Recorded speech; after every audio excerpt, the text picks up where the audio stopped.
অন্তর্বর্তীকালীন সরকার দায়িত্ব নেওয়ার পরে জঙ্গিবাদের উত্থানের ঘটনার মতো কিছুই হয়নি বলে মন্তব্য করেছেন স্বরাষ্ট্র উপদেষ্টা মোহাম্মদ জাহাঙ্গীর আলম চৌধুরী। ঈদের শুভেচ্ছা ও ঈদ পুনর্মিলনীর উদ্দেশ্যে থানা পরিদর্শন শেষে তিনি এ মন্তব্য করেন।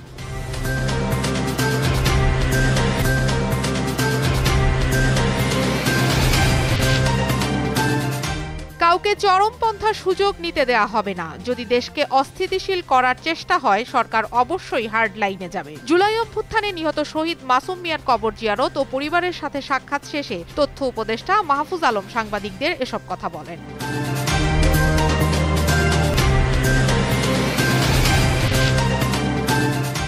অন্তর্বর্তী সরকারের কিছু কিছু উপদেষ্টা বিএনপির ভাবমূর্তি নষ্টে নানা ছবক দিচ্ছেন বলে অভিযোগ করেছেন বিএনপির সিনিয়র যুগ্ম মহাসচিব রুহুল কবির রিজভী। নয়াপল্টনে বিএনপির কেন্দ্রীয় কার্যালয়ে এক ব্রিফিংয়ে এসব কথা বলেন তিনি।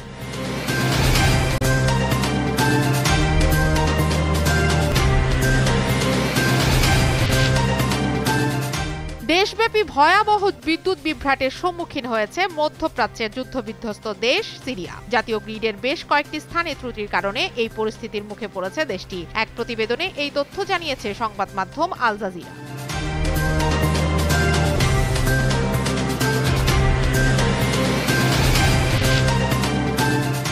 অস্ত্র রপ্তানি বাড়াতে নির্বাহী আদেশ প্রস্তুত করেছে ট্রাম্প প্রশাসন। এর মাধ্যমে সামরিক সরঞ্জাম রপ্তানি নিয়ন্ত্রণের নিয়মগুলো আরও সহজ হবে।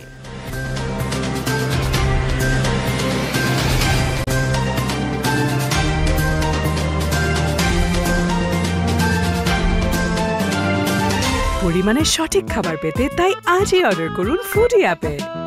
ফুডি।